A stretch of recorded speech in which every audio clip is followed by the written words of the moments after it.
आप एक ऐसी दुनिया पर खड़े हैं जहां दिन में पत्थर पिघल जाते हैं और रात में लोहे तक में दरारें पड़ जाती है, जहां सूरज आपके सिर के इतना पास लगता है जैसे बस हाथ बढ़ाइए और छू लीजिए। लेकिन सवाल यह है, अगर इंसान मरक्यूरी पर सिर्फ 1 घंटा बिता दे तो क्या वो 1 घंटा जिंदगी का सबसे खौफनाक घंटा होगा या फिर आखिरी घंटा? यह है धूमकेतु और हम जानेंगे कि क्या होगा अगर हम मरक्यूरी पर 1 घंटा बिताएं। सोचिए, आप सूरज के सबसे करीब खड़े हैं। आकाश बिल्कुल काला है क्योंकि यहां ऐसा कोई थिक एटमॉस्फेयर है ही नहीं जो आसमान को नीला बना सके। चारों तरफ सिर्फ जली हुई चट्टानें हैं, टूटे हुए पहाड़ हैं और ऊपर एक जलता हुआ दैत्य सूरज जो पृथ्वी से 3 गुना बड़ा दिखाई देता है। यहां कोई हवा नहीं है जो राहत दे सके, कोई बादल नहीं जो धूप को रोके और कोई आवाज नहीं जो इस सन्नाटे को तोड़ सके। मरकरी यानी बुध ग्रह हमारे सौरमंडल का सबसे छोटा और सूर्य के सबसे पास स्थित ग्रह है। यह सूरज से लगभग 5.8 करोड़ किलोमीटर की दूरी पर है। मरकरी बहुत तेजी से सूरज की परिक्रमा करता है और इसे अपना एक चक्कर पूरा करने में सिर्फ 88 अर्थ डेज लगते हैं। इसलिए इसका एक साल बहुत छोटा होता है। लेकिन मरकरी पर एक दिन बहुत लंबा होता है क्योंकि यह अपने एक्सिस पर घूमने में लगभग 59 अर्थ डेज लेता है। इसका मतलब यह है कि मरकरी पर एक सनराइज से दूसरे सनराइज तक लगभग 177 अर्थ डेज लग जाते हैं। जैसे ही आपका स्पेसक्राफ्ट मर्क्यूरी की सतह को छुएगा, सबसे पहले आपको महसूस होगा एक अजीब सी खामोशी। यहां दिन और रात के बीच कोई मुलायम बदलाव नहीं होता क्योंकि मरक्यूरी का एक दिन पृथ्वी के 49 दिनों के बराबर होता है। यानी सूरज बहुत धीरे धीरे ऊपर आता है और बहुत धीरे धीरे डूबता है। जब सूरज सिर के ठीक ऊपर होगा, तब जमीन 430 डिग्री सेल्सियस तक तप चुकी होगी। यह इतना तापमान है कि धातु तक पिघलने लगे। और हैरानी की बात यह है कि मरक्यूरी ही एकमात्र ऐसा ग्रह है जहां तापमान का फर्क पृथ्वी के किसी भी रेगिस्तान से सैकड़ों गुना ज्यादा होता है। मरक्यूरी पर लगभग कोई एटमॉस्फेयर नहीं है। वहां बस एक बहुत पतली गैस लेयर होती है जिसे एक्सोस्फीयर कहते हैं। इसमें ऑक्सीजन, सोडियम, हाइड्रोजन और हीलियम जैसी गैसेस बहुत कम मात्रा में पाई जाती है। क्योंकि एटमॉस्फेयर लगभग नहीं है, इसलिए वहां न हवा चलती है, न बारिश होती है और न ही क्लाउड्स बनते हैं। इसी कारण मरक्यूरी पर जो भी मीटियर टकराता है उसका क्रेटर लाखों करोड़ों साल तक वैसा ही बना रहता है। अगर कोई इंसान बिना स्पेस सूट के यहां खड़ा हो जाए तो सबसे पहले उसकी त्वचा सूरज की सीधी किरणों से जलने लगेगी। मरक्यूरी पर ओजोन परत नहीं है, कोई मैग्नेटिक शील्ड नहीं है जो रेडिएशन को रोक सके। इसका मतलब यह है कि सूरज की मौत बरसाने वाली किरणें सीधा आपके डीएनए पर हमला करेंगी। कुछ ही सेकंड में शरीर का पानी भाप बनकर बाहर निकलने लगेगा। हवा न होने की वजह से ऑक्सीजन नहीं मिलेगी और 30 सेकंड से पहले ही इंसान बेहोश हो जाएगा। 1 मिनट भी पूरा नहीं होगा और जीवन खत्म हो जाएगा।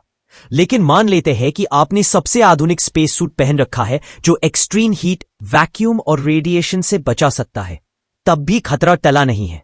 जैसे जैसे समय बीतेगा, आपके सूट की बाहरी परत सूरज की गर्मी से तपने लगेगी। अंदर लगे कूलिंग सिस्टम्स पूरी ताकत से काम करेंगे, लेकिन मरक्यूरी पर सूरज की रोशनी पृथ्वी से लगभग 7 गुना ज्यादा ताकतवर होती है। 10 मिनट के भीतर आपके शरीर में डिहाइड्रेशन शुरू हो जाएगा क्योंकि पसीना तो निकलेगा ही नहीं, वो निकलते ही भाप बन जाएगा। मरक्यूरी को स्टडी करने के लिए सबसे पहले 1974 में नासा ने मैरिनर 10 मिशन भेजा था। इसके बाद 2004 में मैसेंजर मिशन भेजा गया जिसने 2011 से 2015 तक मरक्यूरी की पूरी मैपिंग की और उसकी सरफेस, मैग्नेटिक फील्ड, कोर और आइस के बारे में कंफर्म जानकारी दी। अभी फ्यूचर में बेपी कोलंबो मिशन भी मरक्यूरी पर और रिसर्च के लिए भेजा गया है। अब यहां एक रहस्यमयी बात सामने आती है। मरक्यूरी इतना गर्म ग्रह होते हुए भी इसके ध्रुवों पर बर्फ पाई गई है। हाँ, बर्फ। नासा के मैसेंजर मिशन ने यह साबित किया कि कुछ क्रैटर इतने गहरे हैं कि वहां कभी सूरज की रोशनी पहुंचती ही नहीं और उन्हीं अंधेरे गड्ढों में अरबों साल पुरानी बर्फ आज भी जमी हुई है। यानी आप एक ही घंटे में ऐसे ग्रह पर खड़े हो सकते हैं जहां एक तरफ आग है और दूसरी तरफ बर्फ।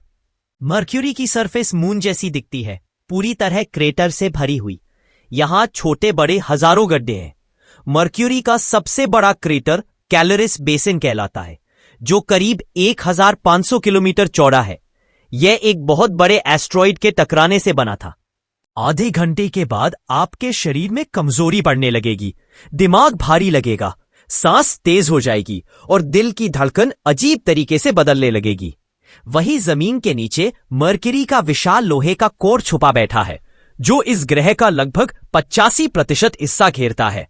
हैरानी की बात यह है कि मर्क्यूरी इतना छोटा होते हुए भी अर्थ जैसा मैग्नेटिक फील्ड रखता है, जबकि वैज्ञानिकों को आज तक ठीक से समझ नहीं आया कि यह फील्ड बचा कैसे हुआ। 1 घंटा पूरा होते होते आपके सूट के सिस्टम ओवरहीट होने के कगार पर पहुंच सकते हैं। अगर किसी एक भी मशीन ने काम करना बंद कर दिया तो वही पल आपकी जिंदगी का आखिरी पल बन सकता है। मर्क्यूरी पर मौत चीख कर नहीं आती, वो चुपचाप आपके सिस्टम के किसी एक हिस्से के फेल होने का इंतजार करती है। यहां न कोई हवा है जो आपकी आवाज ले जाए, न कोई इंसान जो आपकी मदद कर सके। आप सूरज के साए में खड़े होकर भी पूरी तरह अकेले होते हैं। आज की तकनीक के अनुसार इंसान मरकरी पर रहना तो दूर, कुछ घंटों से ज्यादा सुरक्षित रह भी नहीं सकता। भविष्य में शायद इंसान जमीन के नीचे बसेरे बनाए, मोटे रेडिएशन शील्ड्स लगाए और सूरज से बचाने के लिए कृत्रिम सुरक्षा कवच खड़े करे। लेकिन फिलहाल मरकरी इंसानों के लिए सिर्फ एक ग्रह नहीं है, बल्कि एक चेतावनी है कि हर दुनिया हमारे लिए नहीं बनी। मरकरी की जलती हुई सतह से बच जाना भी शायद आसान हो, लेकिन सोचिए, अगर अगला पड़ाव हो सैटर्न, वो ग्रह जो बर्फ से बना है, जिसके चारों ओर रहस्यमयी छल्ले हैं, तो वहां 1 घंटा बिताना कैसा होगा? क्या इंसान वहां जिंदा रह पाएगा या सैटर्न हमें पल भर में निगल जाएगा? लेकिन यह सवाल होगा हमारे अगले धूमकेतु का। और ऐसे ही मजेदार वीडियो के लिए लाइक और सब्सक्राइब करें।